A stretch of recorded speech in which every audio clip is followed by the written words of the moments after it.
Welcome to the Colorado State Volleyball Update. The Rams return home to Moby Arena, and they also return to their winning ways. Hi, everybody. I'm Matthew Wozniak, alongside the head coach Tom Hilbert, to discuss, well, you needed this one. You came off a really tough road swing, and then you come home and you get the Air Force Falcons. First and foremost, everyone expects, because you look at the historic record, you played them 50 times, and the Rams have won now 49 of those matches. But this was a very different breed. They were a balanced team coming in. What worried about you, and what was your game plan like? Well, they have, coming in, they have three outstanding attackers. And, we needed to make sure we're in front of those players and, with good, solid blocking. And we needed to serve them tough. And we needed to understand that they're a great defensive team. So you don't win against them on one swing or two. It's a 3 to 4 swing rally kind of deal. And so, our team prepared well. I thought we did a really good job. They unfortunately for them had an injury on one of their really good players toward the end of the first set. But we executed the things we wanted to do, and I thought we were in control really the entire time. And I was very pleased with the way that we played. And it comes down always, Matt, to serving and passing. And if you are not giving points away in those areas, then you got to play the game of volleyball. And when we're playing volleyball, we're usually pretty good. Not only did you not get ace, but also the passing was there, and it put your attack in a better tempo and a better position because you controlled the serves, didn't you? It did. We controlled the serves really well. And, Brianna Reynolds had an outstanding game. We had Ellie Gubser started out kind of slow. It got better. We brought Jackie Van Liefde in off the bench, and she did some nice things. And then both middles were good. So, and they usually are. But it's just, you got to pass the ball in order to give yourself more dimensions. And that's really the key. And when we did that, it got them on their heels, and we were able to kill balls. And one of the things that we've talked about in previous discussions is playing clean, and that is one component. And another thing that you did very, very well was on your attack side. I mean, you're up over one of the higher hitting percentages over 3 games that you've had this season, so you're making good decisions out there. Your hitters were taking advantage of good passes. You seemed everything was working offensively for you. How'd you grade out your offense's performance? Really good, and primarily because we managed the bad stuff well. We didn't have unforced errors. I mean, we had a very minimal amount of unforced errors and didn't get blocked very much. And that means that the sets were located well, even in out-of-system situations. And because we're passing well, we're still out of system probably 50% of the time, and that's normal. But we didn't give away a lot of points there either. So that's really what it comes down to. So Colorado State gets the victory on Friday, and after having such a condensed schedule with a bunch of matches in a row, you get a little bit of an extended break, but not really, because not only is your team getting ready for Boise State on Thursday, but also a homecoming Saturday. You've got some work to do here on your happy hours. Now that you're into the Mountain West Conference, discuss a little bit about what you talk at to people who come to your happy hours at the old Mayor of Old Town. Well, we usually talk about the previous weekend. We'll preview the upcoming teams and what we're looking for. We bring a player guest who will come in, and for example, this week it's Paulina. And then usually I'll have a topic at the end, sort of a volleyball 101 thing. For this week, I'm going to talk about hitting slides and how we do that. But every week it's something different. And I think that may be the favorite part of a lot of our supporters that come in for that, because it teaches them a little bit about the game, so it's fun. Yep, and it's 5 to 6 every Tuesday at the Mayor of Old Town. You can check that at csurams.com, get all that information right there. Okay, very briefly, give us a little preview of what's coming up. Boise State on Thursday and Utah State on Saturday. Well, Boise State is the one that I've watched. Utah State, I'm admitting I haven't watched it yet, but that's because I'm focusing on Boise first. But they have this kid named Wally, who's a left-hander, the best left-hander in our league, and really, really talented kid. And I think she anchors their team. They have Sabrin Roberts, who's another outside hitter that's really good. Their middles are younger and a little less experienced, and one of their outside hitters is a little younger. But I was watching her, and she looks pretty good. I think they're not complex. A few years ago, because they had these 2 outstanding middles moving all over the place, they were a little bit more complex. They're not complex, but they don't screw up either. They're pretty solid low air attackers. And so I expect it's going to be a pretty good match. Yep, Colorado State, and this is a Boise State squad that just knocked off Fresno State over the weekend to bring them out of the undefeated column. Correct. So again, that parity is there. We've talked about everyone's coming together in this race. Together, People are beating each other. It's unbelievable. Yep, adding a lot more drama, and you can help Colorado State springboard forward with 2 big matches here at home. Get your tickets at csurams.com for Boise State at 7 on Thursday night, and then Saturday on homecoming. Hey, it's a doubleheader. Yeah, and if they're doing the hike and spike thing too. So if you bring your ticket stub, you get a discount into the volleyball game. So lots to look forward to. Make sure you get out to Hilbert's Happy Hour on Tuesdays at the Mayor of Old Town and come on down for the matches. Again, check it out at csurams.com. Speaking of Hilbert's Happy Hour, we got some synergy here because when we come back, we're going to talk with Paulina Hogard-Jensen. We'll talk with her. Don't go anywhere on the Colorado State Volleyball Update. Rams and Buffs have been traveling the world with Semester at Sea since 1963. Semester at Sea Voyagers explore 10 to 13 countries across 4 continents in a once-in-a-lifetime semester.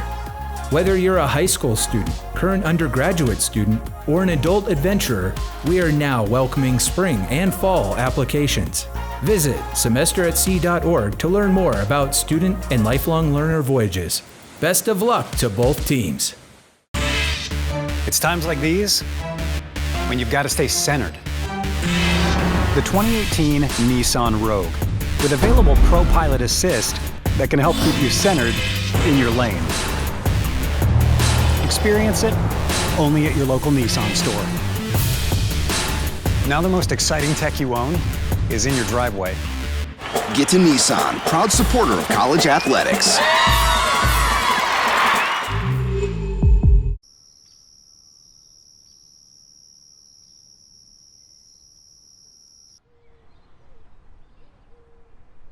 You know what they don't say? If only I had done more banking. We know that life is about living. So go live, and we'll take care of the rest. We are Canvas Credit Union. Go live.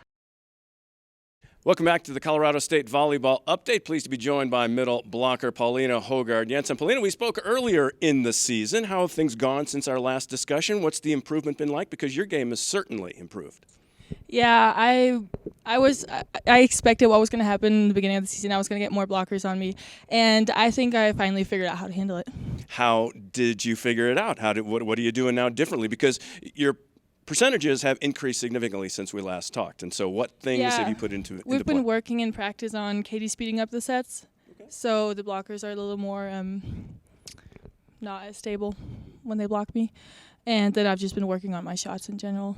Shot selection. So instead of just focusing maybe on a cross court or a line, you're trying to pick out different areas? Last year I hit a lot of cross court, and this year I realized that a lot of people block me cross court, obviously, because that's what I hit. So now I started to figure out, I can hit line too. One of the things that Tom Hilbert just said in our previous segment, and we could look back at your performance on Friday against Air Force, was not only the tempo that you just talked about, kind of speeding things up, but also the fact that the passing has been more crisp on the outside. How is you as a middle blocker and in the middle, how does that help you be successful when you've got crisper passes coming from your teammates behind you? It's crucial. If you play a first set and you don't have the pass there, it's so hard to get in tempo. So the fact that they were able to put it up there it helps a lot. One of the things that you said was a goal for yourself coming into this season was you wanted to be that serving middle in the back. All right, so let's talk about how you've developed there. That one has been a little bit rocky, but you're still working on it, right? That's the whole point. Yeah, I'm working on it. It's definitely tough on the road because it's not something I've had to deal with before. Yeah. In Denmark, we don't have changing altitudes like sea level. The ball float's different. And last year I didn't have to serve all the time, so I'm working on that. Okay. It always works better in Moby. See, this is where we get into the nuts and bolts. You're giving us the insider's point of view right now.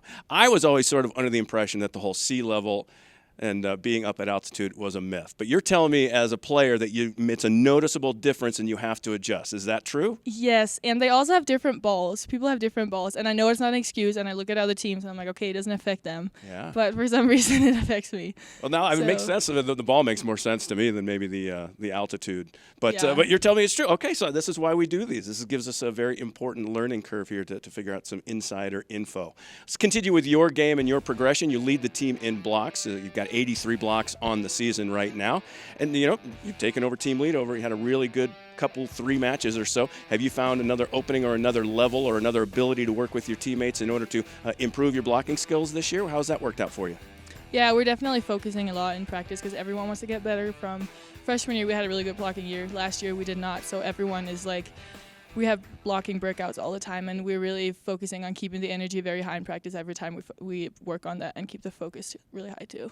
Yeah, I've talked about a lot of the physical aspect of the growth and development of Paulina, but let's talk about the mental aspect. Your team went through a rough stretch that you're not really used to. Dropped a couple of matches on the road. How has your mental approach been? How has the strength improved in the mental game for your squad? I think it was tough for our squad because we started conference playing on the road like 2 weeks in a row, it's hard. And then you lose 2 times in a row on the road, and it just felt so good to play in Moby. But we also talked about, like, we can't let that affect us. And we have 2 losses now, but, I mean, looking at the conference, we can still win it because everyone is losing to everyone. Everyone's beating everyone. So if we just keep doing what we're doing best and win, we'll be fine. Is it harder for you to take it one step at a time, one set at a time, one match at a time versus that larger picture? Because what you're talking about right now is that large picture. Mm-hmm. You're trying to condense 18 matches into a season, but you got to worry about Boise, don't you? It's just one step at a time. Is that easier that way? And we talked in the locker room. We had a meeting like without coaches, just the team, and we talked about, okay, one game at a time. Every single game, every opponent is going to be tough because, as we can see, everyone's beating everyone. We're losing to Fresno, and then Fresno is getting beat by people. So everyone is going to be good this year, and we're just going to have to focus one game at a time. And other conferences do it all the time. Big Ten, they have good games all the time. We just got to see it as a challenge.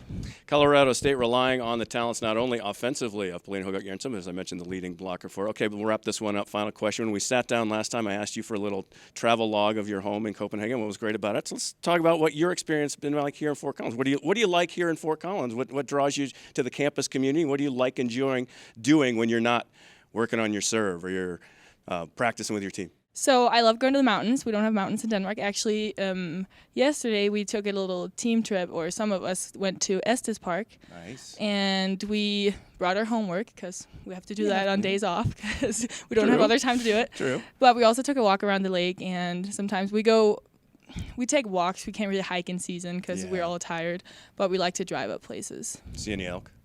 Yes, we did actually. We saw one. Did you hear one? I didn't hear it. Oh, okay. But I don't think I've ever seen one before. They're now big, that I aren't think they? about it, yeah. Pretty scary.